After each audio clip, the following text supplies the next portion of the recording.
पर, यानी boiling point वो टेम्परेचर है जहाँ पर वेपर प्रेशर इतना होना चाहिए जितना कि एक्सटर्नल प्रेशर या फिर एटमॉस्फेरिक प्रेशर है. So it also depends upon external pressure.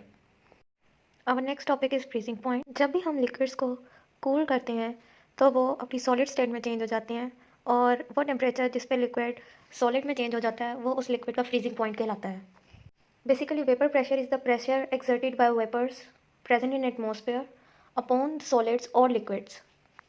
तो फ्रीजिंग पॉइंट वो टेम्परेचर है जिसमें जितना ही वेपर प्रेशर लिक्विड पर एक्सर्ट हो रहा है उतना ही वेपर प्रेशर उसी लिक्विड की सॉलिड फॉर्म के ऊपर एक्सर्ट हो रहा है, और इसको हम कहते हैं डायनामिक एक्विलिब्रियम स्टेट. और यही पॉइंट है जो कि कहलाता है एक लिक्विड का फ्रीजिंग पॉइंट, यानी वो टेम्परेचर जिसके ऊपर एक लिक्विड जो है वो सॉलिड स्टेट में चेंज होना शुरू हो चुका है. Now we will discuss the topic of diffusion.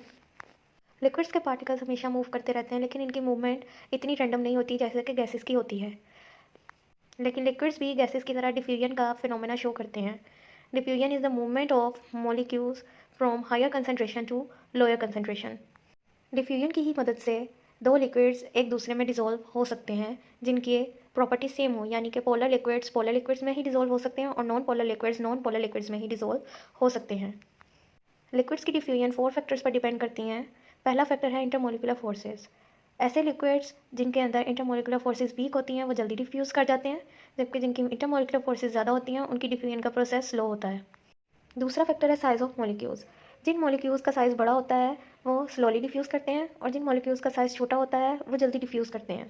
जैसे हमने शहद को पानी में मिक्स करना हो तो वो आराम से डिफ्यूजन की मदद से मिक्स होंगे, जबकि हमने अल्कोहल को वाटर में मिक्स करना हो तो वो जल्दी डिफ्यूज़ हो जाएंगे. All this happens because of difference in their size of the molecule. Third factor है शेप ऑफ मॉलिक्यूल्स. जिन मॉलिक्यूल्स की शेप लीनियर होती है वो जल्दी डिफ्यूज़ कर जाते हैं क्योंकि वो एक दूसरे के ऊपर स्लिप हो सकते हैं, लेकिन वो मॉलिक्यूल्स जिनकी शेप इरेगुलर होती है उनको डिफ्यूजन में टाइम लगता है. लास्ट फैक्टर है टेम्परेचर. जितना ज़्यादा टेम्परेचर होगा उतनी ही ज़्यादा मॉलिक्यूल्स की काइनेटिक एनर्जी होगी. एज अ रिज़ल्ट वो लिक्विड जल्दी डिफ्यूज़ करेगा, और जितना कम टेम्परेचर होगा मॉलिक्यूल्स की मूवमेंट स्लो डाउन हो जाएगी. एज अ रिज़ल्ट डिफ्यूजन का प्रोसेस भी स्लो डाउन हो जाएगा. नेक्स्ट प्रॉपर्टी है डेंसिटी. लिक्विड्स की डेंसिटी डिपेंड करती है उनके मास और वॉल्यूम पर. लिक्विड्स का फिक्स्ड वॉल्यूम होता है, ये गैसेस की तरह फ्रीली एक्सपैंड नहीं कर सकते, इसलिए इनकी डेंसिटी गैसेस की निस्बत ज़्यादा होती है, लेकिन सॉलिड्स की निस्बत इनकी डेंसिटी कम होती है. डिफरेंट लिक्विड्स की डिफरेंट डेंसिटी होती है. वो लिक्विड जिसकी डेंसिटी कम होती है वो हमेशा उस लिक्विड के ऊपर फ्लोट करता है जिसकी डेंसिटी ज़्यादा होती है. लिक्विड्स की डेंसिटी को जिस यूनिट में मेजर किया जाता है वो है ग्राम पर cubic centimetre. Now we will discuss typical properties of solids. पहली प्रॉपर्टी है मेल्टिंग पॉइंट. जब भी हम किसी सॉलिड को हीट करते हैं तो वो लिक्विड में चेंज हो जाता है, और वो टेम्परेचर जिस पर सॉलिड मेल्ट होकर लिक्विड में चेंज होना शुरू होता है और सॉलिड और उसका जो लिक्विड है दोनों इकट्ठे एग्जिस्ट कर रहे होते हैं डायनामिक इक्विलिब्रियम में, इस स्टेट को हम बोलते हैं मेल्टिंग पॉइंट. आयनिक और कोवलेंट कंपाउंड्स का मेल्टिंग पॉइंट बहुत ज़्यादा होता है. नेक्स्ट करेक्टर है रिजिडिटी. क्योंकि सॉलिड्स के पार्टिकल्स बहुत क्लोजली पैक्ड होते हैं और सिर्फ वाइब्रेट कर रहे होते हैं, इसलिए उनकी फिक्स्ड शेप होती है, उनका एक फिक्स स्ट्रक्चर होता है, और इसी करेक्टरिस्टिक को हम बोलते हैं रिजिडिटी. नेक्स्ट प्रॉपर्टी है density.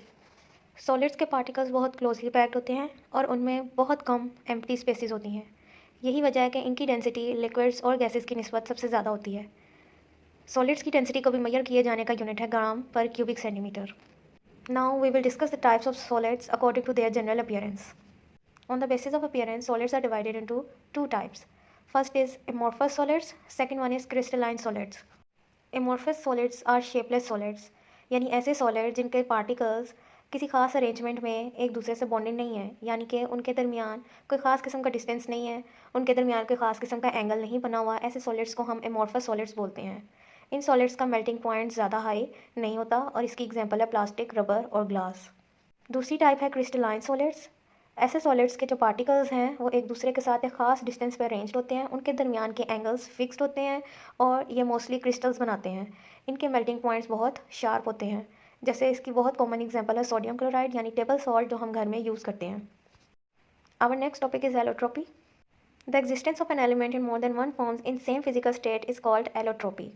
Element is always made up of same type of atoms. लेकिन जब इन एटम्स की अरेंजमेंट बदल जाती है तो उस एलिमेंट की केमिकल प्रॉपर्टीज़ तो सेम रहती हैं लेकिन फिजिकल प्रॉपर्टीज़ बदल जाती हैं. इसी फिनोमिना को हम एलोट्रोपी बोलते हैं. जो एलिमेंट्स एलोट्रोपी शो करते हैं उसकी दो रीज़न्स हो सकती हैं. फर्स्ट रीज़न ये हो सकती है कि एक ही एलिमेंट के डिफरेंट नंबर ऑफ एटम्स आपस में बॉन्ड बना रहे हैं। जैसे कि ऑक्सीजन में 2 ऑक्सीजन के एटम्स बॉन्ड बना रहे होते हैं, जबकि ओजोन गैस में 3 ऑक्सीजन के एटम्स बॉन्ड बना रहे होते हैं। दूसरी रीज़न हो सकती है अरेंजमेंट ऑफ एटम्स, यानी कि एटम्स का आपस में जो डिस्टेंस है वो डिफरेंट है और वो जो एंगल्स बना रहे हैं वो डिफरेंट है, जिसकी वजह से उनके क्रिस्टल्स की शेप भी डिफरेंट है। तो ये 2 रीज़न्स हो सकती हैं जिसकी वजह से कोई एलिमेंट एलोट्रॉपी का फिनोमेना शो करता है। एलोट्रॉप्स का एक खास करैक्टर यह है कि इनकी केमिकल प्रॉपर्टीज़ तो सेम रहती हैं, लेकिन इनकी फिजिकल प्रॉपर्टीज़ चेंज हो जाती हैं, जैसे कि boiling point, melting point, freezing point. वो खास टेम्परेचर जिस पर एक एलोट्रॉप दूसरे एलोट्रॉप में चेंज हो जाता है, उस टेम्परेचर को हम कहते हैं transition temperature. For example, sulphur को जब हम 96 डिग्री से ऊपर हीटअप करते हैं तो उसके पार्टिकल्स की अरेंजमेंट बदल जाती है, जिसको हम बोलते हैं मोनोक्लिनिक सल्फ़र। और 96 से नीचे इसकी पार्टिकल्स की अरेंजमेंट बदल जाती है, जिसको हम बोलते हैं rhombic sulphur. So we can say that 96 degree centigrade is the transition temperature for sulphur. इसी तरह जब फॉस्फोरस को हीट किया जाता है तो 250 डिग्री सेंटीग्रेड से ऊपर फॉस्फोरस के पार्टिकल्स का स्ट्रक्चर चेंज हो जाता है और उसे हम कहते हैं रेड फॉस्फोरस, जबकि 250 डिग्री सेंटीग्रेड से नीचे इसके पार्टिकल्स का स्ट्रक्चर किसी और तरह से होता है, जिसको हम बोलते हैं white phosphorus. So we can say that 250 degree centigrade is the transition temperature for phosphorus.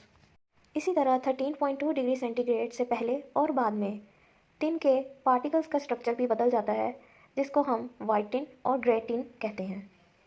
So we can say that 13.2 is the transition temperature for tin.